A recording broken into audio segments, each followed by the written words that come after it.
ನಮಸ್ಕಾರ ವೀಕ್ಷಕರೇ, ನಾನು ಡಾಕ್ಟರ್ ವರದರಾಜ್, ಡೈರೆಕ್ಟರ್ ಸ್ಪರ್ಶ ಆಸ್ಪತ್ರೆ ಮತ್ತು ನ್ಯೂರೋ ಸೆಂಟರ್, ಹೊಸಕೋಟೆ ಟೋಲ್ ಬಳಿ, ಬ್ಯಾಂಗ್ಳೂರು ಗ್ರಾಮಾಂತರ. ಚಿತ್ರಲೋಕ ಚಾನಲ್ಗೆ ಸಬ್ಸ್ಕ್ರೈಬ್ ಮಾಡ್ಕೊಳ್ಳಿ. ನೀವು ಸಬ್ಸ್ಕ್ರೈಬ್ ಆಗಿಲ್ಲ ಅಂತ ಹೇಳಿದ್ರೆ ಲೈಕ್ ಮಾಡಿ, ಶೇರ್ ಮಾಡಿ. ಸೊ ಇವತ್ತಿನ ದಿವಸ ನಾನು ಒಂದು ಹೊಸ ಟಾಪಿಕ್ ತಗೊಂಡು ನಮ್ಮ ಚಿತ್ರಲೋಕ ಯೂಟ್ಯೂಬರ್ ಸಬ್ಸ್ಕ್ರೈಬರ್ಸ್ ಏನಿದ್ದಾರೆ ಅವ್ರ ಮುಂದೆ ಬಂದಿದ್ದೀನಿ. ಇವತ್ತಿನ ಟಾಪಿಕ್ ಏನಪ್ಪಾ ಅಂತ ಹೇಳಿದ್ರೆ ದ ಕಾಮನ್ ಟಾಪಿಕ್ ಅಂದರೆ ಎಂಟೈರು ನಮ್ಮ ಈಗ ನಾವು ಡಾಕ್ಟರ್ ಪ್ರೊಫೆಷನ್ ಇದ್ದೀವಿ. ನಮ್ಮ ಡಾಕ್ಟರ್ ಪ್ರೊಫೆಷನ್ಗೆನೇ ಒಂದು ಚಾಲೆಂಜಿಂಗ್ ಇರ್ತಕ್ಕಂಥ ಒಂದು ಕಾಯಿಲೆ ಇದು. ಅತಿ ದೊಡ್ಡ ಕಾಯಿಲೆ ಅಂತ ಹೇಳ್ಬೋದು. ಕೇಳೋದಕ್ಕೆ ಸಿಂಪಲ್ ಇರುತ್ತೆ, ಬಟ್ ಮೋಸ್ಟ್ ಕಾಮನ್, ಪ್ರತಿಯೊಬ್ಬರು ಅನುಭವಿಸ್ತಕ್ಕಂಥ, ಎಲ್ರಿಗೂ ಹೆಡ್ಏಕ್ ಆಗಿರ್ತಕ್ಕಂಥದ್ದು. ಅಂದರೆ ಈ ಕಾಯಿಲೆ ಏನಪ್ಪ ಅಂತ ಕಂಡುಹಿಡಿಯೋದಕ್ಕೆ ಈವನ್ ಡಾಕ್ಟರ್ಸ್ಗೆ ಹೆಡ್ಏಕ್ ಆಗುತ್ತೆ. ಸೊ ಅಷ್ಟು ಭಯಂಕರವಾಗಿರ್ತಕ್ಕಂಥದ್ದು ಯಾವುದಪ್ಪ ಅಂದರೆ ಬೇರೇನೂ ಅಲ್ಲ, ಅದು ನಮಗೆ ತಲೆನೋವು. ಅಂದರೆ ಮನುಷ್ಯ ಅವತ್ತು ಬದುಕಿರೋದೇ ಒಂದು ತಲೆನೋವು ಅಂದಂಗೆ. ಪ್ರತಿಯೊಬ್ಬರಿಗೂ ಒಂದಲ್ಲ ಒಂದು ರೀತಿ ತಲೆನೋವು ಇರುತ್ತೆ. ನೆಕ್ಸ್ಟ್ ಏನಪ್ಪ ಈ ಹೆಡ್ಏಕ್ ಬಗ್ಗೆ ಅಷ್ಟೊಂದು ಇದು ಯಾಕೆ ಚಾಲೆಂಜಿಂಗು? ಸಿಂಪಲ್ ಅಲ್ವಾ? ಏನು ಹೆಡ್ಏಕ್ ಇದೆ, ತಲೆನೋವು ಬಂತು, ಒಂದು ಮಾತ್ರೆ ತಗೊಂಡೆ ಸರಿ ಹೋಗುತ್ತೆ, ಮಲ್ಕೊಂಡ್ರೆ ಆಯಿತು. ಅಂದರೆ ಅಷ್ಟು ಸಿಂಪಲ್ ಆಗೂ ಇರುತ್ತೆ ಹೆಡ್ಏಕ್. ಒಂದು ಜ್ಞಾಪಕ ಇಟ್ಕೊಳ್ಳಿ, ಅದೇ ಹೆಡ್ಏಕ್ ಇರತಕ್ಕಂಥದ್ದು ಈವನ್ ಬ್ರೈನ್ ಟ್ಯೂಮರ್ ಇದ್ರು, ಸಾಯ್ತಕ್ಕಂಥ ಬ್ರೈನ್ ಟ್ಯೂಮರನ್ನು ಅವ್ರು ಪ್ರೆಸೆಂಟ್ ಆಗೋದು ಬರೀ ಹೆಡ್ಏಕ್ ಅಂತಾನೆ ಬರೋದು ನಮ್ಮ ಹತ್ರ. ಅಂದರೆ ಎಷ್ಟು ಕೆಟ್ಟದಿರುತ್ತೆ ನೋಡಿ. ಅಂದರೆ ನಾವು 0 ಇಂದ 100 ಇರುತ್ತೆ. ಹೆಡ್ಏಕ್ ಅನ್ನೋದು ನಮಗೆ 0 ಇಂದ 100 ಯಾವ ಮಟ್ಟದಲ್ಲಾದರೂ ಇರ್ಬೋದು, ಯಾವ ಕಾಯಿಲೆ ಆದ್ರೂ ಇರ್ಬೋದು. ಓವರ್ ಆಲ್ ಪಿಕ್ಚರ್ ನಾನು ಏನು ಹೇಳ್ತಾ ಇದ್ದೀನಿ ಅಂದರೆ, ಹೆಡ್ಏಕ್ ಅನ್ನತಕ್ಕಂಥದ್ದು ಒಂದು ಕಾಯಿಲೆ ಅಲ್ಲ, ಬರೀ ಒಂದು ಏನಂತೀವಿ ಲಕ್ಷಣ ಅಷ್ಟೇ. ಅದು ಒಂದು ರೋಗದ ಗುಣಲಕ್ಷಣ ಅಂತೀವಲ್ಲ ನಾವು, ಸಿಂಪ್ಟಮ್ಸ್ ಅಂತೀವಿ. ಹೆಡ್ಏಕ್ಗೆ ಕಾಯಿಲೆ ಬೇರೇನೋ ಆಗಿರ್ಬೋದು, 1,00,000 ಕಾಯಿಲೆಗಳಲ್ಲಿ ಯಾವುದಾದ್ರೂ ಇರ್ಬೋದು. ಆದರೆ ಹೆಡ್ಏಕ್ ನಮ್ಗೆ ಬಂದಿದೆ ಅಂತ ಹೇಳಿದ್ರೆ ಅದು ನಮಗೆ ಒಂದು ಲಕ್ಷಣ, ಒಂದು ಕಾಯಿಲೆ, ಒಂದು ಇದಷ್ಟೇ, ಅದು ಗುಣ, ಕಾಯಿಲೆ ಅಲ್ಲ ಅದು. Headache it self is not A disease, it's a symptom. ಆ ಥರ ಕೊಟ್ಟಿರೋದು ಇವತ್ತು. ಏನಕ್ಕಪ್ಪ ಅಂದರೆ, ಕೆಲವು ಟೈಮ್ ನೀವು ನೋಡಿರ್ತೀರ, ಈಗ ನಮ್ಮ ಮೆಡಿಕಲ್ಲಿ ತೊಗೊಂಡ್ರು ಒಂದು BP ಯಾರಿಗಾನ ಜಾಸ್ತಿ ಆದರೂ ಹೆಡ್ಏಕ್ ಬಂದ್ಬಿಡುತ್ತೆ, BP ಕಡಿಮೆ ಆದರೂ ಹೆಡ್ಏಕ್ ಬರುತ್ತೆ, ಶುಗರ್ ಜಾಸ್ತಿ ಆದರೂ ಹೆಡ್ಏಕ್ ಬರುತ್ತೆ, ಶುಗರ್ ಕಡಿಮೆ ಆದರೂ ಹೆಡ್ಏಕ್ ಬರುತ್ತೆ. ಊಟ ಮಾಡಿಲ್ಲ 2 ಅವರ್ ಲೇಟ್ ಆಯಿತು, ತಲೆನೋವು ಸ್ಟಾರ್ಟ್ ಆಗ್ಬಿಟ್ಟಿರುತ್ತೆ ಅವ್ರಿಗೆ. ಚೆನ್ನಾಗಿ ಊಟ ಮಾಡಿದ್ರು ಮೀಟಿಂಗ್ ಮಾಡೋಕ್ಕಾಗಲ್ಲ, ಸ್ವಲ್ಪ ನಿದ್ರೆ ಮಾಡಿ ಬರ್ತೀನಪ್ಪ, ತಲೆನೋವು ಬರ್ತದೆ ಯಾಕೋ ಅಂತ. ಈ ಥರ ಅದೇ ರೀತಿ ಇಷ್ಟಕ್ಕೆ ಎಲ್ಲ ನಿಂತಿಲ್ಲ ಇದು. ಮಕ್ಕಳಿಗೆ ಸ್ಕೂಲ್ಗೆ ಹೋಗ್ತಾ ಅಂದರೆ ಬೇರೆ ಸ್ಟಾರ್ಟ್ ಆಗುತ್ತೆ. ಅತ್ತೆಗೆ ಸೊಸೆ ಮುಖ ನೋಡಿದ ತಕ್ಷಣ ಹೆಡ್ಏಕ್ ಬರುತ್ತೆ, ಸೊಸೆಗೆ ಅತ್ತೆ ಮುಖ ನೋಡಿದ ತಕ್ಷಣ ಬರ್ತದೆ. ಹಸ್ಬೆಂಡಿಗೆ ವೈಫ್ ನೋಡೋದಾಗತ್ತೆ, ವೈಫ್ಗೆ ಬರುತ್ತೆ. There are so many things ನಾನು ಹೇಳೋದು. ಅಂದರೆ ಹೆಡ್ಏಕ್ಗೆ ಲಿಮಿಟೇಷನ್ಸ್ ಇಲ್ಲ ಅಂತ ಹೇಳ್ತಿರೋದು ನನಗೆ. ಸೈಕಲಾಜಿಕಲ್. ನಾವು ಹೋಗ್ತಾ ಇರ್ತೀವಿ, ನಮಗೆ ಇಷ್ಟ ಇಲ್ದಿರೋ ಕೆಲಸ ಏನಾದರೂ ಮಾಡಬೇಕು ಅಂತ ಅನ್ಸ್ತಾರೆ, ಆಟೋಮೆಟಿಕಲಿ ಹೆಡ್ಏಕ್ ಬಂದ್ಬಿಡುತ್ತೆ. ಯಾಕಪ್ಪ ಬೇಕು ನಾನು ಅಂದರೆ ಅಗೇನ್ಸ್ಟ್ ಅವರ್ ವಿಲ್ ನಾವೇನೇ ಮಾಡ್ಬೇಕಂದ್ರೂ, ಎಲ್ಲೋ ಹೋಗ್ಬೇಕು, ನನಗೆ ಬೇಕಾಗಿಲ್ಲ, ಅವ್ನಿಗೆ ಫೋರ್ಸಾಗಿ ಕರ್ಕೊಂಡು ಹೋಗ್ತಾನೆ, ಅವ್ನಿಗೂ ಹೆಡ್ಏಕ್ ಬರುತ್ತೆ. ಕೆಲವು ವಿಷಯಗಳನ್ನ ಕೇಳಬೇಕಾದ್ರೂ ಹೆಡ್ಏಕ್ ಬರುತ್ತೆ, ನಮ್ಗೆ ಬೇಕಿಲ್ದಿರೋ ವಿಷಯಗಳು. ಆ ಥರ ಸೈಕಲಾಜಿಕಲ್ ಫ್ಯಾಕ್ಟರ್ಸು ಇರುತ್ತೆ ಹೆಡ್ಏಕ್ಗೆ. ನಮಗೆ ಪ್ರೈಮರಿ ಕಾಸಸ್ಸು ಇರ್ಬೋದು ಹೆಡ್ಏಕ್ಗೆ, ಸೆಕೆಂಡ್ರಿ ಕಾಸಸ್ಸು ಅಂತ ಇರ್ತವೆ ಹೆಡ್ಏಕ್ಗೆ. ಈಗ ಪ್ರೈಮರಿ ಕಾಸಸ್ ಅಂತ ಬಂದರೆ ಇಲ್ಲಿ ಬರ್ತಕ್ಕಂಥದ್ದು ನಮ್ಗೆ ಅಂದರೆ ಮೆದುಳಿಗೆ ಸಂಬಂಧಪಟ್ಟಂಗೆ ನಮಗೆ ಜಸ್ಟ್ ಸೈಕಲಾಜಿಕಲ್ ವೇರಿಯೇಷನ್ ಏನಪ್ಪ ಅಂದರೆ, ಈಗ ನಾವು ಪ್ರೈಮರಿ ಏನಿಗೆ ಅಂತೀವಿ, ಟೆನ್ಷನ್ ಹೆಡ್ಏಕ್ ಅಂತೀವಿ. ಅದನ್ನೇ ಎಕ್ಸ್ಪ್ಲೇನ್ ಮಾಡಿದ್ದೆ ಆವಾಗಲೇ. ಟೆನ್ಷನ್ ಹೆಡ್ಏಕ್ ಅಂದರೆ ಯಾವಾಗ ಬರುತ್ತೆ, ನಾವು ಏನು ಸ್ಟ್ರೆಸ್ ತಗೋತೀವಿ ಲೈಫಲ್ಲಿ, ನಿದ್ರೆ ಆಗಿರಲ್ಲ ಸರಿಯಾಗಿ. ಯಾವಾಗ ನಾವು ನಿದ್ರೆ ಸರಿಯಾಗಿ ಆಗಿರಲ್ಲ, ಯಾವಾಗಲೂ ಎದ್ದೇ ಇರಬೇಕು, ಕೆಲಸ ಮಾಡ್ತಾ ಇರ್ತೀವಿ, ರೆಸ್ಟ್ ಕಡಿಮೆ ಇದೆ ಎಂದಲ್ಲಿ ಆವಾಗ ಟೆನ್ಷನ್ ಹೆಡ್ಏಕ್ ಅಂತ ಬರ್ತಕ್ಕಂಥದ್ದು. ಅಂದರೆ ನಮಗೆ ನ್ಯೂರೋ ಟ್ರಾನ್ಸ್ಮಿಟರ್ ಬ್ಯಾಲೆನ್ಸ್ ಮಾಡೋಕ್ಕೆ ನಾವು ಟೈಮ್ ಕೊಟ್ಟಿಲ್ಲ. ಆ ಡೈವ್ನಲ್ಲಿ ಅಂದರೆ ನಾವೇನು ಸೈಕಲ್ ಇದೆ ನಮಗೆ 24 ಅವರ್ಸ್ ಸೈಕಲ್ಲು, ಅದನ್ನು ನಾವು ಸರಿಯಾಗಿ ಫುಲ್ಫಿಲ್ ಮಾಡ್ತಾರಲ್ಲ, ಅವಾಗ ಬರ್ತಕ್ಕಂಥದ್ದೇ ಇವೆಲ್ಲನೂ. ಟೆನ್ಷನ್ ಹೆಡ್ಏಕ್ ಆಗಿರ್ಬೋದು, ನಾವು ಮೈಗ್ರೇನ್ ಹೆಡ್ಏಕ್ ಆಗಿರ್ಬೋದು, ಕ್ಲಸ್ಟರ್ ಹೆಡ್ಏಕ್ ಅಂತ ಹೇಳ್ತೀವಿ. ಸೊ ಇವೆಲ್ಲ ಅವಾಗ ಬರ್ತಕ್ಕಂಥದ್ದೇ ನಮಗೆ. ನಾವು ಬೇರೆದೆಲ್ಲ ದೈನಂದಿಕ ಚಟುವಟಿಕೆಗಳೆಲ್ಲ ಕರೆಕ್ಟಾಗಿ ಇಟ್ಕೊಂಡ್ರೆ ಅದು ಪೂರ್ತಿ ಅದನ್ನೇ ಮತ್ತೆ ಹೇಳ್ತಿರೋದು. ಎಲ್ಲ ಹಾರ್ಡ್ ಆ್ಯಂಡ್ ಫಾಸ್ಟ್ ರೂಲ್ ಇಲ್ಲ ಇಲ್ಲಿ. ಇದು ಮಾಡಿದ್ರೆ ಅದು ಬರೋದಿಲ್ಲ ಅಂತೇನಿಲ್ಲ, ಬರಬಹುದು, ಇಲ್ಲ ಅಂತಲ್ಲ, ಆದರೆ ಕಡಿಮೆ ಮಾಡ್ಬೋದು ಅಂತ ಹೇಳ್ಬೋದು. ಸೊ ಇಲ್ಲಿ ಹೆಡ್ಏಕ್ ಬಂದಾಗ ಮತ್ತು ಕೆಲವರಿಗೆ ಏನು ಮಾಡ್ತೀವಿ, ಬೆನ್ನಲ್ಲಿ ಇಂಜೆಕ್ಷನ್ ಮಾಡ್ತೀವಿ. ಈಗ ಯಾವುದನ್ನು ಡೆಲಿವರಿ ಮಾಡಬೇಕಾಗಲಿ, ಅಬ್ಡಾಮಿನ್ ಸರ್ಜರಿ ಮಾಡಬೇಕಾದ್ರೆ ಅವರು ಅಷ್ಟೇ. ಆಮೇಲೆ ತಲೆನೋವು ಅಂತ ಹೇಳ್ತಿರ್ತಾರೆ, ಅದು ಪೋಸ್ಟ್ ಸ್ಪೈನಲ್ ಹೆಡ್ಏಕ್ ಅಂತೀವಿ. ಯಾರಿಗೂ ಟೈಫಾಯ್ಡ್ ಬಂದಿರುತ್ತೆ, ಅವರು ಹೆಡ್ಏಕ್ ಬರುತ್ತೆ. ಏನೇ ಕರಳು ಜ್ವರ ಬಂದರೂ ಹೆಡ್ಏಕ್ ಬರುತ್ತೆ, ತಲೆಗೆ ಏಟು ಬಿದ್ದರೂ ಹೆಡ್ಏಕ್ ಬರುತ್ತೆ. ಬ್ರೈನ್ ಟ್ಯೂಮರ್ ಆದರೂ ಹೆಡ್ಡೇಕ್ ಬರುತ್ತೆ. ನಾನು ಇದನ್ನ ಹೇಳ್ತಿರೋದು, ಹೆಡ್ಡೇಕು ಯಾವ ಮುಖಾಂತರ ಆದರೂ ಬರ್ಬೋದು. ರಕ್ತನಾಳ ಒಡೆದೋದ್ರೂ ಹೆಡ್ಡೇಕೆ ನಮ್ಗೆ ಬರ್ತಕ್ಕಂಥದ್ದು. But headache is not A disease. ಅದು ನಮಗೆ ಕಂಡಿಡಿಯೋಕ್ಕೆ, ಒಳಗಡೆ ಏನಿದೆ ಅಂತ ಪೆಥಾಲಜಿನ ಹುಡುಕಕ್ಕೆ ಒಂದು ದಾರಿ ಅಷ್ಟೇ ಅದು ಪೈನ್ ಅಂತಕ್ಕಂಥದ್ದು. ಪೈನ್ ಅಂತಕ್ಕಂಥದ್ದು ಒಂದು ಪಾಸಿಟಿವ್ ಸಿಂಪ್ಟಮ್. ಅವ್ರಿಗೆ ತಲೆನೋವು ಬರ್ತಾ ಇದೆ ಅಂತ ಹೇಳಿದ್ರೆ ಅದರಿಂದ ಏನೋ ಇದೆ ಅಂತ ಅದನ್ನ ಹುಡುಕ್ಬೇಕು. ಆ ಹುಡುಕೋದ್ರಲ್ಲೇ ಫೇಲ್ ಆಗೋದಿಲ್ಲ. ಆ ಫೇಲ್ ಆಗೋದಕ್ಕೆ ಕಾರಣ ಏನಂತ ಹೇಳಿದ್ರೆ, ಫಸ್ಟ್ ಮಿಸ್ಟೇಕ್ ಮಾಡ್ತಕ್ಕಂಥದ್ದು ಜನಗಳು ಎಲ್ಲಿ ಮಾಡ್ತಾರೆ, ತಲೆನೋವು ಬರ್ತಾ ಇದೆ ಅಂದ ತಕ್ಷಣ ಎಷ್ಟೋ ಜನ ಏನು ಮಾಡ್ತಾರೆ, ಮೆಡಿಕಲ್ ಶಾಪ್ಗೆ ಹೋಗ್ತಾರೆ, ಒಂದು ಮಾತ್ರೆ ತಗೋತಾರೆ. ಯಾವುದೋ ಇತ್ತು ಹಳೆ ಕಾಲದಲ್ಲಿ ಸಾರಿಡಾನು, ಡೋಲು, ಕಾಮನ್ ಮಾತ್ರೆ ತಗೋತಾರೆ, ಹಾಕ್ಕೊಂಡ್ಬಿಡ್ತಾರೆ. ಇಲ್ಲ ಜುಂಡು ಬಾಂಬು, ವಿಕ್ಸ್ ಅಕ್ಷ ಇನ್ನೊಂದು ಮತ್ತೊಂದು ಹಚ್ಕೋತಾರೆ, ಮಲ್ಕೊಂಡು ಬರ್ತಾ ಇರ್ತಾರೆ. ಸೇಮ್ ಹಾವು ಕಡಿದ ವಿಷ ಹಿಡಿದ್ಮೇಲೆ ಅವಾಗಲೇ ಎಲ್ರಿಗೂ ಬ್ರೈನ್ ಟ್ಯೂಮರ್ ಇರಬೇಕಂತ ಇಲ್ಲ, 100ರಲ್ಲಿ ಯಾರೋ ಒಬ್ಬರಿಗೆ ಇರ್ತಕ್ಕಂಥದ್ದು. ಆದರೆ ಹೆಡ್ಡೇಕ್ ಅಂತ ಬಂದಲ್ಲಿ ನಾವು ಯಾವಾಗಲಾದರೂ ಓಕೆ ಮಾತ್ರೆ ತಗೊಂಡ, ಯಾವಾಗಲೂ 1 ತಿಂಗಳಿಗೋ 2 ತಿಂಗಳಿಗೋ ಬಂತು, ಅದು ಹೊರಟೋಯ್ತು, ಸರಿ ಹೋಯ್ತು ಅಂದರೆ ಅಕ್ಸೆಪ್ಟ್ ಮಾಡ್ಕೋಬೇಕು. ರಿಪೀಟೆಡಾಗಿ ಬಂತಾ, ಯು ಶುಡ್ ಬಿ ಕೇರ್ಫುಲ್. ಬಂದಲ್ಲೆಲ್ಲ ರಿಪೀಟ್ ಅಂದರೆ ಈಗೇನು ತಿಂಗಳಿಗೆ 4 ಸರಿ ಬರ್ತಾ ಇದೆ, 5 ಸರಿ ಬರ್ತಾ ಇದೆ, ಕಡಿಮೆ ಆಗ್ತಾ ಇಲ್ಲ. ಇವತ್ತಲ್ಲೇ ಈ ತಿಂಗಳು 5 ಸರಿ ಬಂತು, ನೆಕ್ಸ್ಟ್ ತಿಂಗಳು 8 ಸಾರಿ ಬರ್ತು. ಹುಷಾರಾಗಬೇಕು, ಎಲ್ಲೋ ನನ್ನ ಕಡೆ ಏನೋ ಇದೆ, ನಾನು ಹೋಗ್ಬಿಟ್ಟು ಹಾಸ್ಪಿಟ್ಲಲ್ಲಿ ತೋರಿಸ್ಬೇಕು ಅನ್ನೋ ಒಂದು ಪರಿಜ್ಞಾನ ನಮ್ಮಲ್ಲಿ ಡೆವಲಪ್ ಆಗಬೇಕು. ಯಾಕೆ ಹೇಳ್ತೀನಿ ಅಂದರೆ, ಸಿಂಪಲ್ ಹೆಡ್ಡೇಕ್ ಅಂದರೆ ಏನೂ ಇಲ್ಲ ಅಂದ್ಕೊಂಡು ಮಾತ್ರೆ ತೊಗೊಳೋರ ಸಂಖ್ಯೆ ಇವತ್ತು 90% ಇದೆ. ಎಲ್ಲ ಮೆಡಿಕಲ್ ಶಾಪ್ಗೆ ಹೋಗಿ ಬರೋರು ಇಲ್ಲ. ಸೇಮ್ ಅವಾಗಲೇ ಒಂದು ಟಾಪಿಕಲ್ಲಿ ಮೆನ್ಷನ್ ಮಾಡಿದೆ ನಾನು, ಯಾವುದು ಸ್ಟ್ರೋಕ್ ವಿಷಯದಲ್ಲಿ. ಇಲ್ಲಿ ಮಾಡೋದು ಅದನ್ನೇ, ಕ್ವಾಕ್ಗಳ ಹತ್ರ ಹೋಗ್ಬಿಟ್ಟು ಮಾತ್ರೆ ತೊಗೊಂಡ್ಬಿಡ್ತಾರೆ, ಇಲ್ಲ ಕ್ಲಿನಿಕ್ಗಳ ಹತ್ರ ಹೋಗ್ಬಿಟ್ಟು ಮಾತ್ರೆ ತೊಗೊಂಡ್ಬಿಡ್ತಾರೆ. ಹೆಡ್ಡೇಕ್ ಇಸ್ ಬೇರೆ ಕಾಯಿಲೆ ಅಷ್ಟು ಸಿಂಪಲ್ ಆಗಿಲ್ಲ ಹೆಡ್ಡೇಕು. ನಾವು ಹೆಡ್ಡೇಕು ಬುಡ ಸಮೇತ ಅದೆಲ್ಲಿ ಬೇರಿದೆ ಅಂತ ಹುಡುಕ್ಬೇಕು ಅಂತ ಹೇಳಿದ್ರೆ, ನೀವು ಒಂದು ಬೇಸಿಕ್ ಮಟ್ಟ ಜನರಲ್ ಫಿಸಿಷಿಯನ್ ಹತ್ರ ಆದರೂ ಹೋಗ್ಬೇಕಲ್ಲಿ. ಅವ್ರ ಮಟ್ಟಕ್ಕಾದರೂ ಹೋದರೆ ಅವರು ನೋಡಿ ಅವ್ರು ಬೇಕಾದ್ರೆ ಗೈಡ್ ಮಾಡ್ತಾರೆ, ನೆಕ್ಸ್ಟ್ ನ್ಯೂರೋ ಬೇಕಾ ಬೇಡ ಡಿಸೈಡ್ ಮಾಡಿ ಅಂತ. ಅದನ್ನು ನಾನು ಹೇಳ್ತಾ ಇರೋದು. ಹೆಡ್ಡೇಕ್ ಸಿಂಪಲ್ ಆಗಿದ್ರು ಇಟ್ಸ್ ವೆರಿ ಕಾಂಪ್ಲಿಕೇಟೆಡ್ ಇರುತ್ತೆ. ಸೊ ಅದು ತಕ್ಕಂಗೆ ತೋರಿಸ್ಕೊಡೋದು ಇಂಪಾರ್ಟೆಂಟು. ಈಗ ವಿಷಯಕ್ಕೆ ಬಂದರೆ ನಮಗೇನಪ್ಪ ಅಂದರೆ, ಈಗ ಮೈಗ್ರೇನ್ ಅಂತ ಹೇಳಿದ್ವಿ. ಕಾಮನಾಗಿ ಎಲ್ಲರೂ ತಲೆನೋವು ಬರ್ತಾ ಇದೆ, ಒಂದು ಸೈಡೇ ಬರ್ತಾ ಇತ್ತು ಅಂತ ಹೇಳಿದ್ರೆ ಅದೆಲ್ಲರೂ ಗೊತ್ತಿರುತ್ತೆ, ಮೈಗ್ರೇನ್ ಅಂತ ಹೇಳ್ತಿರ್ತಾರೆ. ಮೈಗ್ರೇನಲ್ಲೂ ನಮಗೆ ಒಂದು ವಿಧವಾದ ಟೈಪ್ಸ್ ಇದ್ದಾವೆ, ಒಂದೇ ಅಂತ ಇಲ್ಲ. ಅದರಲ್ಲಿ ಬೇರೆ ಕ್ಲಸ್ಟರ್ ಹೆಡ್ಡೇಕ್ ಅಂತ ಮತ್ತು ಇನ್ನೊಂದು ಮೈಗ್ರೇನಲ್ಲೇ ಇನ್ನು ವೇರಿಯಂಟ್ಸ್ ಇರ್ತವೆ, ನಾನಾ ವೇರಿಯಂಟ್ಸ್ ಇದ್ದಾವೆ ಅದರಲ್ಲಿ. ಸೊ ಈ ಒಂದು ಇದು ಬಂದರೆ ಅಂದರೆ, ಎಸ್ಪೆಷಲಿ ಮೈಗ್ರೇನ್ ಅಂತಕ್ಕಂಥದ್ದು ಏನಪ್ಪ ಅಂದರೆ, ಕೆಲವ್ರಿಗೆ ಈಗ ಹೇಳ್ತಾರೆ, ಕೆಲವ್ರು ಏನಂದರೆ ಸಡನ್ನಾಗಿ ನನಗೇನು ಕಣ್ಣೆಲ್ಲ ಬ್ಲರ್ ಆಗುತ್ತೆ, ಏನೋ ಫ್ಲ್ಯಾಶಸ್ ಬಂದಂಗೆ ಆಗುತ್ತೆ. ಅದು ಬಂದು ತಕ್ಷಣ ನನಗೆ ಒಂದು ಕಡೆ ತಲೆ ಭಾಳ ಒಳಗಡೆ ಈ ಥರ ರಕ್ತನಾಳ ಹಿಂಗೆ ಹೊಡ್ಕೊಳ್ತಾ ಇರುತ್ತೆ ನನಗೆ. ಅವಾಗ ಯಾರಾದರೂ ಮಾತಾಡಿಸಿದ್ರೆ ಆಗಲ್ಲ, ಭಾಳ ಸಿಟ್ಟು ಬಂದ್ಬಿಡುತ್ತೆ ನನಗೆ. ಹೋಗೊಂದು ಡಾರ್ಕ್ ಪ್ಲೇಸಲ್ಲಿ ಸುಮ್ಮನೆ ಮಲ್ಕೊಂಡಿದ್ಬಿಟ್ರೆ ಸ್ವಲ್ಪ ಸಮಾಧಾನ ಆಗುತ್ತೆ. ಇವೆಲ್ಲ ಹೇಳ್ತಿರ್ತಾರೆ. ರೀಸನ್ ಏನಪ್ಪ ಅಂದರೆ, ಅಲ್ಲಿ ಅಲ್ಟಿಮೇಟ್ ಪೆಥಾಲಜಿ ಏನಪ್ಪ ಅಂದರೆ, ಆ ತಲೆನೋವಿಗೆ ಇಲ್ಲಿ ಏನು ನಮ್ಮಲ್ಲಿ ಮೆದುಳಲ್ಲಿ ಈ ಥರ ರಕ್ತನಾಳಗಳು ತುಂಬಿಕೊಂಡಿದೆ, ಈ ಒಂದು ರಕ್ತನಾಳಗಳೇನಾಗುತ್ತೆ ದಪ್ಪ ಆಗಿಬಿಡ್ತವೆ, ಅಂದರೆ ವೇಸೋ ಡೈಲಟೇಷನ್ ಅಂತೀವಿ. ರಕ್ತನಾಳ ಯಾವಾಗ ದಪ್ಪ ಆಗುತ್ತೆ ನಮ್ಮಲ್ಲಿ, ಇಲ್ಲಿ ಬ್ರೈನ್ ಅಂತಕ್ಕಂಥದ್ದು ಒಂದು ಕ್ಲೋಸ್ಡ್ ಸ್ಪೇಸಲ್ಲಿರುತ್ತೆ. ಯಾವುದು ಈ ಕ್ರೇನಿಯಂ ಮೂಳೆ, ಇದು ಒಳಗಡೆ ಕ್ಲೋಸ್ಡ್ ಸ್ಪೇಸಲ್ಲಿ ಇರುತ್ತೆ. ಈಗ ಅದು ಬಿಟ್ಟರೆ ಏನೂ ಒಂದು ಚೂರು ಜಾಗ, ಖಾಲಿ ಜಾಗ ಇಲ್ಲ ಅಲ್ಲಿ. ಬ್ರೈನ್ ಇರುತ್ತೆ, ರಕ್ತನಾಳಗಳಿದ್ದಾವೆ, ಜೊತೆಗೆ ನಮಗೆ ಬ್ರೈನು CSF ಅಂತೀವಿ, ಅದ್ರ ಸುತ್ತ ಅದು ತೇಳ್ಕೊಂಡಿರುತ್ತೆ, ಅದರಲ್ಲಿ ಮಧ್ಯದಲ್ಲಿ ಇಟ್ಕೊಂಡಿರುತ್ತೆ ಅದನ್ನು, ಬ್ರೈನ್ ಡ್ಯಾಮೇಜ್ ಆಗಬಾರ್ದು ಅಂತ. ಸೊ ಅದೊಂದು ಫ್ಲೂಯಿಡ್ ಇರುತ್ತೆ. ಯಾವಾಗ ನಮಗೆ ರಕ್ತನಾಳ ದಪ್ಪ ಆಯಿತು, ಅವಾಗ ಏನಾಗುತ್ತೆ, ಒತ್ತಡ ಜಾಸ್ತಿ ಆಗುತ್ತೆ. ಬಿಕಾಸ್ ಆ ಒತ್ತಡ ಯಾವಾಗ ಜಾಸ್ತಿ ಆಗುತ್ತೆ, ಆವಾಗ ಇಲ್ಲಿ ಪಟ ಅಂತ ಹೊಡ್ಕೊಳಕ್ಕೆ ಸ್ಟಾರ್ಟ್ ಆಗಿಬಿಡುತ್ತೆ. ಯೂಶಲಿ ಇದು ಯೂನಿಲ್ಯಾಟ್ರಲ್, ಸಮ್ಟೈಮ್ಸ್ ಗ್ರ್ಯಾಜುಲಿ ಎರಡೂ ಕಡೆ ಶಿಫ್ಟ್ ಆಗ್ಬೋದು. ಅದು ಇದು ಮೈಗ್ರೇನ್ ಆಗ್ತಕ್ಕಂಥ, ಕೆಲವು ಟೈಮ್ ಬಲಗಡೆನೋ ಎಡಗಡೆನೋ ಬರ್ತದೆ. ಸೊ ಇವರಲ್ಲೇ ನಾವು ಅದನ್ನು ಆರ ಅಂತೀವಿ. ಮೋಸ್ಟ್ ಆಫ್ ದ ಟೈಮ್ ಏನಾಗುತ್ತೆ, ಇವರಲ್ಲಿ ಆರ ಅಂತೀವಿ.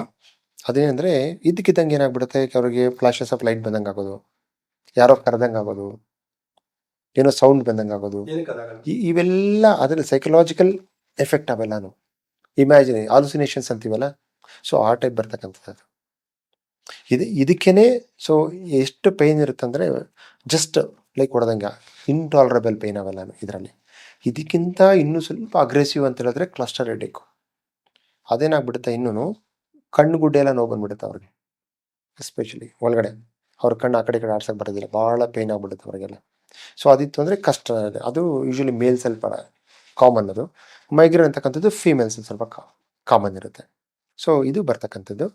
ಈ ಥರ ಒಂದು ಹೆಡ್ಡೇಕ್ ಬಂದಲ್ಲಿ ಏನು ಮಾಡ್ಕೊತಾರೆ, most of the people they are taking dart ಅಂತ ಟ್ಯಾಬ್ಲೆಟ್ ಮೆಡಿಕಲ್ ಶಾಪ್ಗೆ ಹೋಗಿ, ಇಲ್ಲ ವ್ಯಾಸೋಗ್ರೆ ಅಂತ ತೊಗೊಂಡ್ಬಿಡ್ತಾರೆ. ಡಾರ್ಟು ಮತ್ತು ವ್ಯಾಸೋಗ್ರೆನಲ್ಲಿ ಇರ್ತಕ್ಕಂಥದ್ದು ಅದು ಕೆಫಿನ್ ಅಂತ ಒಂದು ಕಂಟೆಂಟ್ ಇರುತ್ತೆ. ಆ್ಯಕ್ಚುಲಿ ಹೇಳಬೇಕು ಅಂತ ಹೇಳಿದ್ರೆ ಕೆಫಿನ್ ತಗೊಂಡಲ್ಲಿ ನಮ್ಗೆ ನೋವು ಕಡಿಮೆ ಆಗುತ್ತೆ. ರೀಸನ್ ಏನಪ್ಪ ಅಂದರೆ ಆ ಕೆಫಿನ್ ರಕ್ತನಾಳ ಇರುತ್ತಲ್ಲ ಅದು ಇದ್ರ ಮೇಲೆ ಆ್ಯಕ್ಟ್ ಮಾಡಿಬಿಟ್ಟು ಸಣ್ಣ ಮಾಡುತ್ತೆ, ಶ್ರಿಂಕ್ ಮಾಡುತ್ತೆ ಅದನ್ನು. ಯಾವಾಗ ರಕ್ತನಾಳ ಚಿಕ್ಕದು ಮಾಡುತ್ತೆ ನಮಗೆ ರಿಲೀಫ್ ಅನಿಸುತ್ತೆ, ಆದರೆ ಅದು ಟ್ರೀಟ್ಮೆಂಟ್ ಅಲ್ಲ. ಅದು ಸಿಂಪ್ಟಮ್ಯಾಟಿಕಲಿ ಆ ಒಂದು ಮೊಮೆಂಟ್ಗೆ ಕಡಿಮೆ ಮಾಡೋದು. ಅದನ್ನು ತೊಗೊಂಡು ಹೋಗ್ತಾ ಇದ್ವಿ ಅಂದ್ಕೊಳ್ಳಿ, ಮತ್ತೆ ರೀಬೌಂಡ್ ಹೆಡ್ಡೇಕ್ ಅಂತ ಸ್ಟಾರ್ಟ್ ಆಗಿಬಿಡುತ್ತೆ. ಅದರ ಎಫೆಕ್ಟ್ ಹೊರಟೋಯ್ತು ಅಂದರೆ, ಈಗ ಆಲ್ಕೋಹಾಲ್ ವಿಡ್ರಾಲ್ ಅಂತೀವಲ್ಲ, ಡೈಲಿ ಕುಡಿತಾ ಇದ್ದವ್ರಿಗೆ ಬಿಟ್ಟರೆ ಆಗಲ್ಲ. ಅದು ಹಂಗೇನೆ, ಅದನ್ನು ಡೈಲಿ ತೊಗೊಂಡು ಹೋಗ್ತಾ ಇರಬೇಕು, ಬಿಟ್ಟರೆ ಮತ್ತೆ ಇನ್ನೂ ಜಾಸ್ತಿ ಆಗುತ್ತೆ ಅದೇನು. ಸೊ ಅದಕ್ಕೆ ಆ ಡಾರ್ಟ್ ತೊಗೊಳೋದಾಗಲಿ, ಈ ಥರ ಮೆಡಿಕಲ್ ಶಾಪ್ಸಲ್ಲಿ ತೊಗೊಳೋದಾಗಲಿ, ಇದಕ್ಕೂ ಅಷ್ಟೇ ಬಿಡಬೇಕು.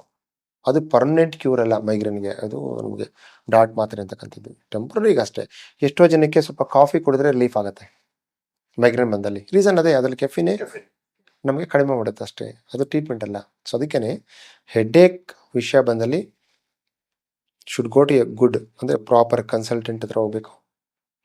ಫಸ್ಟ್ ಇವ್ಯಾಲ್ಯೂಯೇಟ್ ಆಗಬೇಕು. ರಿಪೀಟೆಡ್ ಹೆಡ್ಡೇಕ್ ಆಗ್ತಾಯಿದೆ, ಹೆಡ್ಡೇಕ್ ಜೊತೆ ವಾಂತಿ ಬರ್ತಾ ಇದೆ, ಇವು ಭಾಳ ಇಂಪಾರ್ಟೆಂಟು. ಹೆಡ್ಡೇಕ್ ಬಂದಾದಮೇಲೆ ಅವ್ರಿಗೆ ಅನ್ಕಾನ್ಷಿಯಸ್ ಆಗುತ್ತೆ, ಹೆಡ್ಡೇಕ್ ಆಗ್ತಾರೆ. ಆಮೇಲೆ ಹೆಡ್ಡೇಕ್ ಬಂದ ತಕ್ಷಣ ಕೆಲವರಿಗೆ ಫಿಟ್ಸು ಬಂದಿರುತ್ತೆ ಹೆಡ್ಡೇಕ್ ಆದಮೇಲೆ. ಇವೆಲ್ಲ ಏನಾದರೂ ಇತ್ತು ಅಂದರೆ ಅಲ್ಲಿ ನಾವು ಯೋಚನೆ ಮಾಡಬೇಕಾಗಿರೋದು, ಎಲ್ಲೋ ಒಂದು ಕಡೆ ಮೆದುಳಿನ ಭಾಗದಲ್ಲಿ ಒಳಗಡೆ ಪ್ರೆಷರ್ ಜಾಸ್ತಿ ಆಗ್ತಾ ಇದೆ. ಆ ಒಂದು ಸಂದರ್ಭದಲ್ಲಿ ಯೋಚನೆ ಮಾಡ್ಬೇಕು ನಾವು. ಅವಾಗೇನಂತ ಗೊತ್ತಾ, CSF ಅಂತ ಇರುತ್ತಲ್ಲ, ಬ್ರೈನ್ ಫ್ಲೂಯಿಡ್ ಇರುತ್ತಲ್ಲ, ಅದೆಲ್ಲಾದ್ರೂ ಒಂದು ಕಡೆ ಬ್ಲಾಕ್ ಆಗ್ತಾ ಇರುತ್ತೆ. ಅವಾಗಲೇ ಹೆಡ್ಡೇಕ್ ಬರ್ತಾ ಇರುತ್ತೆ, ಅನ್ಕಾನ್ಷಿಯಸ್ ಆಗಿ ಬಿದ್ದೋಗ್ತಾರೆ. ನಾವು ಅದನ್ನು ಹೈಡ್ರೋಕೆಫಾಲಿಕ್ ಅಟ್ಯಾಕ್ ಅಂತೀವಿ. ಬ್ರೈನ್ ಟ್ಯೂಮರ್ ಇರುತ್ತೆ ಒಂದೊಂದು ಟೈಮು, ಆ ಬ್ರೈನ್ ಟ್ಯೂಮರಿಂದ ಹೆಡ್ಡೇಕ್ ಇರುತ್ತೆ, ಅದ್ರ ಜೊತೆಗೆ ಫಿಟ್ಸು ಬರ್ಬೋದು ಅವ್ರಿಗೆ ಬ್ರೈನ್ ಟ್ಯೂಮರಿಂದ. ಸೊ ಯಾವುದೇ ಒಂದು ಹೆಡ್ಡೇಕ್ ಜೊತೆಗೆ ನಮಗೆ loss of consciousness, fits scissor ಬರ್ತಕ್ಕಂಥದ್ದು, ಅಥವಾ ವಾಮಿಟಿಂಗ್, ಸಿವಿಯರ್ ವಾಮಿಟಿಂಗ್ ಆಗ್ತಕ್ಕಂಥದ್ದು, ಇವೆಲ್ಲ ಇತ್ತು ಅಂದರೆ ಆವಾಗ ಡೈರೆಕ್ಟ್ಲಿ ಹೋಗಿ ಒಂದು ಇಮೇಜಿಂಗ್, ಅಂದರೆ ನಾವು CT ಸ್ಕ್ಯಾನ್ ಅಥವಾ MRI ಮಾಡಿಸ್ಕೊಂಬಿಡೋದು ಒಳ್ಳೆಯದು. ಅಂದರೆ ಹೆಡ್ಡೇಕ್ ಇರೋರಿಗೆಲ್ಲ ಮಾಡಿಸ್ಬೇಕಂತ ಇಲ್ಲ, ನಿಮ್ಗೆ ಮಾಡಿಸ್ಬೇಕಾ ಬೇಡ ಅಂತ ಡಿಸೈಡ್ ಮಾಡಬೇಕು ಅಂದರೆ they should go to a consultant. ಅವಾಗ ಅವರು ಹಿಸ್ಟ್ರಿ ತಗೊಂಡು ಅವ್ರಿಗೆ ಏನಾಗಿರ್ಬೋದು, ಯಾವ ಥರ ಇದೆ ಅಂತೆಲ್ಲ ಕೇಳ್ಕೊಂಡಲ್ಲಷ್ಟೇ ಗೊತ್ತಾಗುತ್ತೆ ಇವ್ರಿಗೆ CT ಸ್ಕ್ಯಾನು MRI ಬೇಕಾ ಬೇಡ. ನ್ಯೂರೋ ಡಾಕ್ಟರ್ ಹತ್ರ ಹೋಗ್ಬೇಕು, ಫಿಸಿಷಿಯನ್ ಹತ್ರ ಹೋದ್ರು ನಾನು ಹೇಳ್ತೀರ some extent that is a rescue for them. ಒಂದು ಲೆವೆಲ್ ಅಲ್ಲಿಗೆ ಕ್ಲಿನಿಕ್ಗಳಲ್ಲಾಗಲಿ ಮೆಡಿಕಲ್ ಶಾಪ್ಗಾಗಲಿ ಆ ಒಂದು ಬಿಸ್ನೆಸ್ ಇಟ್ಕೊಳ್ಳೇಬಾರ್ದು, ಎಸ್ಪೆಷಲಿ ಹೆಡ್ಡೇಕಲ್ಲಿ. ಸಿಂಪಲ್ ಹೆಡ್ಡೇಕು ಇರ್ಬೋದು, ಇಲ್ಲ ಅಂತ ಹೇಳ್ತಾ ಇಲ್ಲ, ಬ್ರೈನ್ ಟ್ಯೂಮರು ಇರ್ಬೋದು. ಎಷ್ಟೋ ಜನ ಹೆಡ್ಡೇಕ್ ಇರ್ತಕ್ಕಂಥವ್ರು ನನಗೆ 1 ವರ್ಷದಿಂದ 2 ವರ್ಷದಿಂದ ಆಗಾಗ ಸ್ವಲ್ಪ ಹೆಡ್ಡೇಕ್ ಬರ್ತಾ ಇತ್ತು, ನಾನೇನು ತಲೆ ಕೆಡಿಸ್ಕೊಂಡಿರಲಿಲ್ಲ, ಈಗ ಬಂದು ನೋಡಿದ್ರೆ ಸ್ಕ್ಯಾನ್ ಮಾಡಿದ್ರೆ ಇಷ್ಟು ದಪ್ಪ ಟ್ಯೂಮರ್ ಇರುತ್ತೆ. ಅದನ್ನು ಮೊದಲೇ ತೋರಿಸ್ಕೊಂಡಿದ್ರೆ, ಮೊದಲೇ ನೋಡ್ಕೊಂಡಿದ್ದರೆ ಅವ್ರಿಗೆ ಹೆಲ್ಪ್ ಆಗ್ತಾಯಿತ್ತು. ಯಾಕಂದರೆ ಎಷ್ಟೋ ಬ್ರೈನ್ ಟ್ಯೂಮರ್ಸು ಸ್ಲೋ ಗ್ರೋಯಿಂಗ್ ಇರುತ್ತೆ, ಸ್ಲೋ ಬೆಳ್ಕೊಂಡು ಹೋಗೋದಿರ್ತವೆ. ಅದರಲ್ಲಿ ಆಗಾಗ ಹೆಡ್ಡೇಕ್ ಬಿಟ್ಟರೆ ಏನೂ ಗೊತ್ತಾಗಲ್ಲ ಸಿಂಪ್ಟಮ್ಸು. ಮತ್ತು ಯಾವಾಗಲೋ ಬಂದು ಅನ್ಕಾನ್ಷಿಯಸ್ ಆಗಿ ಅವ್ರು ಬಿದ್ದು ಫಿಟ್ಸ್ ಬಂದು ಬರ್ತಾರಲ್ವ, ಆವಾಗ ನೋಡಿದ್ರೆ ಟ್ಯೂಮರ್ ಕಾಣಿಸ್ಕೊಳುತ್ತೆ. ಸೊ ಇನ್ನು ಕೆಲವರಿಗೆ ರಕ್ತನಾಳ ಒಡ್ಕೊಂಡ್ಬಿಡುತ್ತೆ, ಅದನ್ನು ನಾವು ಥಂಡರ್ ಕ್ಲಾಪ್ ಅಂತೀವಿ. ಅಂದರೆ ಈ ಗುಡುಗು ಸಿಡ್ಲಿದೆಯಲ್ಲ, ಅಂದರೆ ಒಂದು ಸಿಡ್ಲು ಬರುತ್ತಲ್ಲ, ಆ ಥರ ತಲೆನೋವು ಬಂದ್ಬಿಡುತ್ತೆ ಅವ್ರಿಗೆ, ತಡ್ಕೊಳಕ್ಕಾಗಲ್ಲ. ಅದು ಬಂದ ತಕ್ಷಣ ಬಿದ್ದೋಗ್ತಾರೆ ಕೆಳಗಡೆ. ಅದು ಯಾವಾಗ ಆಗುತ್ತೆ ಅಂದರೆ, ರಕ್ತನಾಳ ಯೂಶ್ವಲಿ ಸ್ವಲ್ಪ BP ಜಾಸ್ತಿ ಇರೋರಿಗೆ ತಿನ್ನೌಟ್ ಆಗಿರುತ್ತೆ, ಅನ್ಯೂರಿಸಮ್ ಅಂತ. ಅದು ಒಡೆದೋದ ತಕ್ಷಣ ಅವ್ರಿಗೆ ಆ ಥರ ಫೀಲ್ ಆಗುತ್ತೆ, ಅಷ್ಟು ತಲೆನೋವು ಅದರಲ್ಲಿ. ಸೊ ಈ ಥರ ಇದು ಓವರಾಲ್ ಪಿಕ್ಚರ್ ಹೇಳಬೇಕು ಅಂತ ಹೇಳಿದ್ರೆ, ಹೆಡ್ಡೇಕ್ ಅಂತಕ್ಕಂಥದ್ದು ಕಾಯಿಲೆ ಅಂತ ಯಾವತ್ತೂ ತಿಳ್ಕೊಳಕ್ಕೆ ಹೋಗ್ಬೇಡಿ. ದಟ್ಸ್ ಅ ಪಾಸಿಟಿವ್ ಸಿಂಪ್ಟಮ್ ಅಂತೀವಿ. ಅಂದರೆ ನಾವು ಹೆಡ್ಡೇಕ್ ಇರೋದಕ್ಕೇ ನಾವು ಏನೋ ಇದೆ ಅಂತ ಪೆಥಾಲಜಿನ ಹುಡ್ಕಕ್ಕೆ ಹೋಗ್ತೀವಿ. ಬೇರೇನೋ ಕಾಯಿಲೆ ಇರೋದಕ್ಕೆ ನಮಗೆ ಹೆಡ್ಡೇಕ್ ಬಂದಿದೆ. ಆ ಕಾಯಿಲೆ ಚಿಕ್ಕದಾದ್ರೂ ಇರ್ಬೋದು, ದೊಡ್ಡ ಮಟ್ಟಕ್ಕಾದ್ರೂ ಇರ್ಬೋದು. ಚಿಕ್ಕದಾಗಿ ಟೆನ್ಷನ್ ಹೆಡ್ಡೇಕ್ ಇರ್ಬೋದು, ಆಫೀಸ್ ಹೆಡ್ಡೇಕ್ ಇರ್ಬೋದು, ಇಲ್ಲ ದೊಡ್ಡ ಮಟ್ಟಕ್ಕೆ ಬ್ರೈನ್ ಟ್ಯೂಮರ್ ಇರ್ಬೋದು, ಇಲ್ಲ ಏನಾದರೂ ರಕ್ತನಾಳದ ಅಬ್ನಾರ್ಮಲಿಟಿ ಇರ್ಬೋದು, ಹೇಳಿದ್ನಲ್ಲ ಅನ್ಯೂರಿಸಮ್ ಅಂತ ಹೇಳಿದ್ನಲ್ಲ, ಅವೆಲ್ಲ ಮೇಜರ್ ಇಶ್ಯೂಸ್ ಅವೆಲ್ಲ. ಅವೆಲ್ಲ ಹೊಡೆಯೋದ್ರಿಂದ ರಕ್ತಸ್ರಾವ ಆಗಿಬಿಟ್ರೆ ಸೊ ಜೀವಕ್ಕೆ ತೊಂದರೆ ಇರ್ತಕ್ಕಂಥ ಕಾಯಿಲೆಗಳವೆಲ್ಲ. ಸೊ ಅದು ಇರ್ಬೋದು, ಇದು ಇರ್ಬೋದು. ಸೊ ಅದಕ್ಕೇ ಹೆಡ್ಏಕ್ ಇತ್ತು ಅಂತ ಹೇಳಿದ್ರೆ ಪ್ರಾಪರ್ ಕನ್ಸಲ್ಟೆಂಟ್ ಹತ್ರ ಹೋಗಿ ತೋರಿಸ್ಕೊಂಡು ಅದು ಏನು ಬೇಕು ಆ ಟ್ರೀಟ್ಮೆಂಟ್ ತೊಗೊಳೋದು ಉತ್ತಮ. ನೆಗ್ಲೆಕ್ಟ್ ಮಾಡಲೇಬಾರ್ದು. ಮೈಗ್ರೇನ್ ಬಂದಾಗ ಮಾತ್ರೆ ಕೊಡೋಲ್ಲ ಏನಕ್ಕೆ? ಇದನ್ನೇ ನಾವು ಏನು ಮಾತ್ರೆ ಕೊಡ್ತೀವಿ ಅದರಲ್ಲಿರ್ತಕ್ಕಂಥದ್ದು ಒಂದು ರಕ್ತನಾಳನ ಚಿಕ್ಕದು ಮಾಡೋಕ್ಕೆ. ಎರಡನೇದು ಇನ್ನು ಕೆಲವು ಬರ್ತವೆ, ನಾವೆಲ್ಲ ಈಗೆಲ್ಲ ಏನು ಮಾಡ್ತಿದ್ವಿ ಅಂದರೆ ಮೆಗ್ನೀಷಿಯಂ ಕೊಡ್ತೀವಿ ಟ್ಯಾಬ್ಲೆಟ್. ಮೆಗ್ನೀಷಿಯಂ ಏನು ಮಾಡುತ್ತೆ, ನಮ್ಮ ರಕ್ತನಾಳ ಏನಿತ್ತಲ್ಲ ಅದು ಮೆಂಬ್ರೇನ್ ಸ್ಟೆಬಿಲೈಸ್ ಇರ್ತದಲ್ಲ, ಇನ್ನೊಂದು ಸಾರಿ ಬರ್ದಿರೋ ಥರ ನೋಡ್ಕೊಳ್ಳೋದಕ್ಕೆ. ಅಲಾಂಗ್ ವಿತ್ ಮೆಗ್ನೀಷಿಯಂ ಸಪ್ಲಿಮೆಂಟ್ಸ್ ಇವಾಗೆಲ್ಲ ಹೊಸ ಕೆಲವು ವಿಟಮಿನ್ಸ್ ಹೆಲ್ಪ್ ಆಗುತ್ತೆ. ನಿಮ್ಮ ಮೈಗ್ರೇನ್ ಅಂತ ಕನ್ಫರ್ಮ್ ಆಯಿತು ಅಂದರೆ ಮೆಗ್ನೀಷಿಯಮು, ಕೆಲವು ವಿಟಮಿನ್ B1 ಅಂತ ಬರುತ್ತೆ. ಸೊ ಇವೆಲ್ಲ ಕಾಂಬಿನೇಷನ್ ಕೊಟ್ಟು ಜೊತೆಗೆ ಅದಕ್ಕಾಗತಕ್ಕಂಥ ಆ ಹೆಡ್ಡೇಕ್ ಆಗತಕ್ಕಂಥದ್ದೇ ಪೇನ್ ಕಿಲ್ಲರ್ಸ್ ಇದ್ದಾವೆ. ಅದಕ್ಕೆ ಡೋಲೋ ಆಗಲಿ ಇನ್ನೊಂದು ಮತ್ತೊಂದು ಆ ಥರ ತೊಗೊಂಡು ಹೋಗೋದು. ನೈಸ್ ಇತ್ತು, ಈಗೆಲ್ಲ ನೈಸ್ ಅಂತ ಒಂದು ಟ್ಯಾಬ್ಲೆಟ್ ಬರುತ್ತೆ. ಸೊ ಅದೆಲ್ಲ ಕಡೆ ತೊಗೊತಿರ್ತಾರೆ. ಸೊ ಅದು ತೊಗೊಳೋದ್ರಿಂದ ಉಪಯೋಗ ಇಲ್ಲ. ಇದಕ್ಕೆ ಬೇರೆ ಟ್ಯಾಬ್ಲೆಟ್ ಇರುತ್ತೆ. ಸೊ ಅದನ್ನು ತೊಗೋಬೇಕು ನಾವು ಕಡಿಮೆ ಮಾಡೋದಕ್ಕೆ. ಸೊ ಅದಕ್ಕೆ ಮುಂಚೆ ನಾವು ಅದನ್ನು ಡಯಾಗ್ನೋಸ್ ಮಾಡಬೇಕು ಫಸ್ಟ್. ಇವ್ರಿಗೆ ಮೈಗ್ರೇನ್ ಇದೆಯಾ ಬೇರೆ ಇದೆಯಾ ನೋಡ್ಬೇಕು. ಬರೀ ಮೈಗ್ರೇನ್ ಇದ್ರೆ ಎಷ್ಟು ವರ್ಷ ಬೇಕು? ಎಷ್ಟು ಬೇಕು? ಈಗ ಬರೀ ಮೈಗ್ರೇನೇ ಇತ್ತು ಅಂತ ಹೇಳಿದ್ರೆ ನಮಗೆ first thing medications, second thing ನಾನು ಮೊದಲೇ ಹೇಳಿದಾಗೆ ಅವರ ಒಂದು ಡಯೂರ್ನಲ್ ಆ್ಯಕ್ಟಿವಿಟೀಸ್ನ ಚೇಂಜಸ್ ಮಾಡಬೇಕು. ಒಳ್ಳೆ ನಿದ್ರೆ, ನೀರು ಟೈಮ್ ನೀರು ಕುಡಿಬೇಕು, ನಿದ್ರೆ ಚೆನ್ನಾಗಿ ಮಾಡಬೇಕು. ನನಗೆ ಮೈಗ್ರೇನ್ ಇದೆ, ನಾನು ಇವಾಗ ಮಾತ್ರೆ ತಗೊಂಡೆ, ರಾತ್ರಿ ಎಲ್ಲ ಎದ್ದಿದ್ದೆ, ಏನೋ ಕೆಲಸ ಮಾಡ್ಕೊಂಡಿದ್ದೆ, ಮತ್ತು ನಾಳೆ ಬಂತು ಅಂತ ಹೇಳಬಾರ್ದು. ಅಂದರೆ ಅವರಿಗೆ ಆ ಪೇಯ್ನ್ ಥ್ರೆಶೋಲ್ಡ್ ಅಂತಕ್ಕಂಥದ್ದು ಕಡಿಮೆ ಆಗಿದೆ, ಅದಕ್ಕೆ ತಕ್ಕಂತೆ ಅವರು ಹೊಂದ್ಕೊಳ್ಬೇಕು. ಅವರು ಕೆಲವು ರೀತಿ ನೀತಿಗಳು ಏನಿರುತ್ತೆ ಅವ್ರಿಗೆ ಯಾವಾಗ ಆಗುತ್ತೆ, ಈಗ ನಿದ್ರೆ ಕೆಟ್ಟರೆ ಬರ್ತಾ ಇದೆಯಾ ಅದೆಲ್ಲ ಅವ್ರಿಗೆ ಗೊತ್ತಿರುತ್ತೆ. ಅವ್ರು ಓವರ್ ಪೀರಿಯಡ್ ಆಫ್ ಟೈಮ್ ಕಲ್ತಿರ್ತಾರಲ್ಲ, ಅದನ್ನು ಅವಾಯ್ಡ್ ಮಾಡಬೇಕು ಅವರು. ಅಂದರೆ ಲೈಫ್ ಸ್ಟೈಲ್ ಮಾಡಿಫಿಕೇಷನ್ಸ್ ಅಂತೀವಿ, ಒಂದು ಲೈಫ್ ಸ್ಟೈಲ್ ಮಾಡಿಫಿಕೇಷನ್ಸ್ ಮಾಡ್ಕೋಬೇಕು. ಎರಡನೇದು ಬಂದು ಟ್ಯಾಬ್ಲೆಟ್. ಅಟ್ಲೀಸ್ಟ್ ನಮಗೆ ಒಂದು ಕೆಲವರಿಗೆ ಅಪ್ ಟು 6 ಮಂತ್ಸ್ವರೆಗೂ ಟ್ರೀಟ್ಮೆಂಟ್ ಹೋಗುತ್ತೆ. 6 ಮಂತ್ ಟ್ರೀಟ್ಮೆಂಟ್ ತೊಗೊಂಡ್ರೂ 1 ತಿಂಗಳಿಗೋ 2 ತಿಂಗಳಿಗೋ ಸ್ವಲ್ಪ ಎಪಿಸೋಡ್ಸ್ ಬರುತ್ತೆ. ಬಂದಾಗ ಏನು ಮಾಡ್ತೀವಿ, ಮತ್ತೆ 2-3 ತಿಂಗಳು ಕೊಡಬೇಕಾಗಿಲ್ಲ. ಆವಾಗ ಒಂದು ಟ್ಯಾಬ್ಲೆಟ್ಸ್ ಕೊಟ್ಬಿಟ್ಟಿರ್ತೀವಿ ಅವ್ರಿಗೆ. ಸೊ ಬಂದ ತಕ್ಷಣ ಅದೊಂದು ಟ್ಯಾಬ್ಲೆಟ್ ತೊಗೊಂಡ್ಬಿಟ್ರೆ ಮತ್ತೆ ಸಂಪೂರ್ಣ ಗುಣ ಆಗ್ಬಿಡುತ್ತೆ. ಸೊ ಆ ಥರ ಗ್ರ್ಯಾಜುಲಿ ಅದನ್ನು ಕಡಿಮೆ ಮಾಡ್ಕೊಳ್ಬೇಕು ಅಷ್ಟೆ. ಅದನ್ನು ದರ್ ಇಸ್ ನೋ ಇಮಿಡಿಯೇಟಾಗಿ ಕ್ಯೂರ್ ಆಗಿಬಿಟ್ಟು ಇದು ತೊಗೊಂಡ್ರು ಒಂದು 8 ದಿನಕ್ಕೆ ಕ್ಯೂರ್ ಆಯಿತು ಅಂತಕ್ಕಂಥದ್ದಲ್ಲ. Headache is like a lifetime disease. ಇವತ್ತು ಮೈಗ್ರೇನ್ ಬಂದಿರ್ಬೋದು, ನಾಳೆ ಬೇರೆನೂ ಬರ್ಬೋದು. ಅದೊಂದೇ ಅಂತ ಅಲ್ಲ ಹೆಡ್ಏಕು, ಅಂದರೆ ಬೇರೆ ಕಾಯಿಲೆಗೂ ಹೆಡ್ಏಕ್ ಬರ್ಬೋದು. ಇದನ್ನೇ ಹೇಳ್ತಿರೋದು ಆಲ್ಕೋಹಾಲಿಕ್ ಹೆಡ್ಏಕ್. ಅಂದರೆ ಹಾಗೇನು ಅದೇ ಬರ್ತಕ್ಕಂಥದ್ದು ಹೈಪೋಗ್ಲೈಸಿಮಿ ಆಗ್ತದೆ most of the time. Alcohol ತಗೊಂಡ ತಕ್ಷಣ ಫುಲ್ ಸ್ಪೈಕ್ ಹೋಗ್ತಾರೆ ಅವರು, ಶುಗರ್ನ ಫುಲ್ ಹೈ ಮಾಡುತ್ತೆ, ಆಮೇಲೆ ಫುಲ್ ಡಿಪ್ ಮಾಡುತ್ತೆ. ಸೊ ಅವಾಗಲೇ ಬರ್ತಕ್ಕಂಥದ್ದು. Next withdrawal. ಹೌದು, hypoglycemia will create headache and even hyperglycemia also will create headache. ಆದರೆ ವಿಡ್ರಾಲ್ ಅಂತ ನಾವು ವಿಡ್ರಾಲ್ ಅಂತೀವಿ, ಅಂದರೆ ವಿತ್ಡ್ರಾಲ್ ಸಿಂಡ್ರೋಮ್ ಅನ್ನತಕ್ಕಂಥದ್ದು. ಅವರು ಅಡಾಪ್ಟ್ ಆಗಿಬಿಟ್ಟಿರ್ತಾರೆ ಅದಕ್ಕೆ. ಅವ್ರಿಗೇನಾಗುತ್ತೆ, ಇಮಿಡಿಯೇಟಾಗಿ ಇನ್ನೊಂದು ಅವಾಗ ಕುಡಿದು ಬಿಟ್ರೆ ಅವಾಗ ಆರಾಮಿರ್ತಾರೆ ಅವರು. ಅದೊಂದೇ ಅಲ್ಲ, ನಡ್ಕ ಬರೋದಾಗಲಿ, ಭಯ ಆಗೋದಾಗಲಿ ಅವ್ರಿಗೆ, ಅದನ್ನು ನಾವು ಆಲ್ಕೋಹಾಲ್ ವಿಡ್ರಾಲ್ ಸಿಂಡ್ರೋಮ್ಸ್ ಅಂತೀವಿ. ಸೊ ಅದೇ ಮೈನ್ ಹೇಳ್ತಿರೋದು ನಿಮಗೆ. ಯಾವಾಗ ಆ ಥರ ಅಡಿಕ್ಟ್ ಆಗಿರ್ತಾರಲ್ವಾ ಅವರಿಗೆ ಇಲ್ಲ ಅಂತಲ್ಲ, ಬೇರೆ ಮೆಡಿಸಿನ್ಸ್ ಇದೆ, ಅದನ್ನ ಡಿಅಡಿಕ್ಷನ್ ಮಾಡ್ತಕ್ಕಂಥ ಮೆಡಿಸಿನ್ಸು ಇದೆ. ಸೊ ಜೊತೆಲಿ ಅದನ್ನು ತಗೋಬೇಕು, ಆಲ್ಕೋಹಾಲ್ ಬಿಡೋ ಥರ ಮಾಡ್ಕೋಬೇಕು. ಅದು ಫಾರ್ ಪರ್ಮನೆಂಟ್ ಕ್ಯೂರ್ ಅವೆಲ್ಲನೂ. ಇದು ಅಷ್ಟೇ. ಈಗ ಆಲ್ಕೋಹಾಲ್ ಥರ ಕುಡಿತಾರಲ್ವ ಅದೇ ಥರನೇ ಇವಾಗ ಡಾಟ್ ಮಾತ್ರೆ ತೊಗೊಳೋದು ಅದಕ್ಕೆ ಈಕ್ವಲೆಂಟು. ಸುಮ್ಮನೆ ಅದಕ್ಕೆ ಅಡ್ಜಸ್ಟ್ ಆಗಿರ್ತಾರೆ ಹೊರತು ಕಾಯಿಲೆನ ವಾಸಿ ಮಾಡಲ್ಲ ಅದು. ಮತ್ತೆ ಮತ್ತೆ ಒಂದು ಡಾಟ್ ತಗೋ ಸರಿ ಹೋಗುತ್ತೆ, ಮತ್ತೆ ಬಂತು ಡಾಟ್ ತಗೋ ಸರಿ ಹೋಗುತ್ತೆ. ಸಿಂಪ್ಟಮ್ಯಾಟಿಕ್. ಅಂದರೆ ವರ್ಷ ಪೂರ್ತಿ ಲೈಫ್ ಟೈಮ್ ತೊಗೊಂಡು ಹೋಗ್ತಾ ಇರಬೇಕು. ನಾವು ಕರೆಕ್ಟಾಗಿ ಟ್ರೀಟ್ಮೆಂಟ್ ಕೊಡಬೇಕು ಅಂದರೆ ಬೇರೆ ಮೆಡಿಸಿನ್ಸ್ ಎಲ್ಲ ಯೂಸ್ ಮಾಡ್ಕೋಬೇಕು ಅಷ್ಟೇ. ಸೊ ಅಟ್ ದ ಎಂಡ್ ನಾನು ಹೇಳೋಕ್ಕೆ ಇಷ್ಟಪಡ್ತೀನಿ ಅಂದರೆ, ಈ ಒಂದು ವಿಡಿಯೋ ನಾವು ಮಾಡಿರ್ತಕ್ಕಂಥ ಉದ್ದೇಶ ಏನಪ್ಪ ಅಂದರೆ, ಎಷ್ಟೋ ಜನ ಯಾವುದೇ ಒಂದು ಕಾಯಿಲೆ ಬಗ್ಗೆ ಮಾಹಿತಿ ಇಲ್ಲದೆ ಯಾರೋ ಹೇಳಿದ್ರು ಏನೋ ಮಾಡಿದ್ರು ಅಂತ ಮಿಸ್ಗೈಡ್ ಆಗಿ ತನ್ನ ಆರೋಗ್ಯದ ಬಗ್ಗೆ ಕಾಳಜಿನ ಕಳ್ಕೊಂಡು, ಎಷ್ಟೋ ಜನ ಗೊತ್ತಿರುತ್ತೆ ಇದು ಮಾಡಬೇಕು ಅಂತ, ಆ ಬೇರೆಯವ್ರು ಬಂದು ದಾರಿ ತಪ್ಪಿಸಿರ್ತಾರೆ. ಸೊ ಅದಕ್ಕೇ ನಿಮ್ಮ ಆರೋಗ್ಯ ನಿಮ್ಮ ಕೈಲಿರಬೇಕು, ನಂಬರ್ 1. ನಂಬರ್ 2, ಯಾವಾಗಲೂ ಅಷ್ಟೇ, ನಿಮಗೆ ಏನೇ ಒಂದು ಸಂದರ್ಭ ಬಂದರೂ ಅದರ ಸಿಂಪ್ಟಮ್ಸ್ ಏನು, ಅದಕ್ಕೆ ನಾವು ಯಾರ ಕಡೆ ಹೋಗಬೇಕು ಏನು ಅಂತ ಗೊತ್ತಾಗಬೇಕು ಅನ್ನೋ ವಿಷಯಕ್ಕೋಸ್ಕರ 4 ಜನಕ್ಕೆ ಒಂದು ಎಜುಕೇಟಿವ್ ಆಗಲಿ ಅಂತ, ಅಂದರೆ ನಿಮಗೆ ಗೊತ್ತಾದರೆ ನೀವೊಂದು 4 ಜನಕ್ಕೆ ಅದನ್ನು ಶೇರ್ ಮಾಡಿದ್ರೆ ಅದರಿಂದ ಇನ್ನೊಂದು 4 ಜನಕ್ಕೆ ಹೆಲ್ಪ್ ಆಗುತ್ತೆ ಅನ್ನೋ ಕಾರಣ ಉದ್ದೇಶ ಇಟ್ಕೊಂಡು ಈ ಒಂದು ವಿಡಿಯೋ ಮಾಡಿದ್ದೀವಿ. ಸೊ ನಿಮಗೆ ಈ ಒಂದು ವಿಡಿಯೋದಿಂದ ಉಪಯೋಗ ಆಗಿದೆ ಅಂತ ಅನಿಸಿದ್ರೆ ದಯವಿಟ್ಟು ನೀವು ಒಂದು 4 ಜನಕ್ಕೆ ಶೇರ್ ಮಾಡಿ. ಅದೇ ಥರ ಈ ಒಂದು ಚಾನಲ್ಗೆ ಸಬ್ಸ್ಕ್ರೈಬ್ ಮಾಡ್ಕೊಳ್ಳಿ, ನೀವು ಸಬ್ಸ್ಕ್ರೈಬ್ ಆಗಿಲ್ಲ ಅಂತ ಹೇಳಿದ್ರೆ.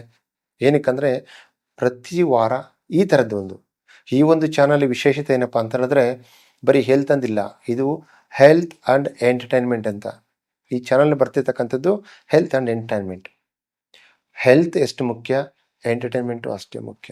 ಹೆಲ್ತ್ ನಮಗೆ ದೈಹಿಕವಾಗಿ ಮಾನಸಿಕವಾಗಿ ಏನು ಸದೃಢತೆ ಕಲಿಸ್ಬಿಡ್ತಕ್ಕಂತೀವಲ್ಲ ನಾವು, ಆ ಮಾನಸಿಕತೆ ಏನಿದೆ ನಮಗೆ entertainment one of the part.